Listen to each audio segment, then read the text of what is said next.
నమస్కారం. ఈరోజు మనము శాంభవి తంత్రం గురించి మాట్లాడుకుందాం.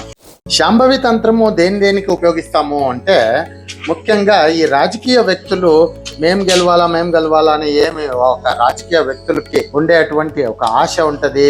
లేదు వాళ్ళు గెలవాలా అని చెప్పి ఒక పట్టుపట్టి వాళ్ళు ఈ ఒక విద్యను సాధించుకుంటారో వాళ్ళకి సంబంధించింది ఈ యొక్క శాంభవి తంత్రం. ఈ యొక్క శాంభవి తంత్రము ఎవరైతే నిజంగా సరిగ్గా చేస్తారో లేదు చేయించుకుంటారో వాళ్ళకి జగత్వశ్యం అంటే ఈ ప్రపంచము వాళ్ళ వశమై ఉంటది అనమాట. ఇది వశీకరణ కాదు, జగత్వశ్యం. ఆ జగత్వశ్యం అయితే వాళ్ళకి ఇంకా తిరుగుండదు అని గుర్తుంచుకోండి, సరేనా?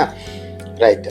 మళ్ళీ నెక్స్ట్ దీంట్లో ఏమొస్తుందంటే, అందరి దగ్గర డబ్బులు ఉండవు కదా చేయించుకునే దానికి.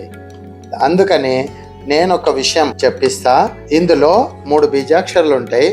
ఆ 3 బీజాక్షరాలు ప్రతిరోజు ఓంకారాన్ని చేర్చుకొని హ్రీం షీం సం, ఏమి రిపీట్ చేస్తా, హ్రీం షీం సం, ఈ 3 బీజాక్షరాలు బాగా నిదానంగా హ్రీ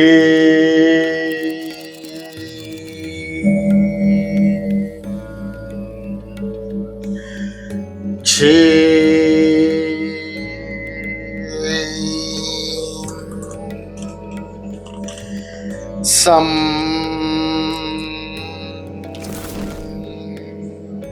ఇలా నిదానంగా ఎవరైతే ఈ యొక్క 3 బీజాక్షరాలని రోజుకి 1008 చప్పున జపిస్తారో వాళ్ళకి కూడా జగత్వశ్యం అవుతుంది. కాకపోతే దానికి సంబంధించిన వస్తువులు మీ దగ్గర పెట్టుకొని కూడా చేయించుకుంటే ఇంకా బలంగా ఇది పనిచేస్తుంది అని గుర్తుంచుకోండి, సరేనా? ఈ యొక్క శాంభవి ప్రయోగం చాలా పవర్ఫుల్ అనేది గుర్తుంచుకోండి. ముఖ్యంగా రాజకీయ వ్యక్తులకి బాగా పనిచేస్తుంది. మంచిది.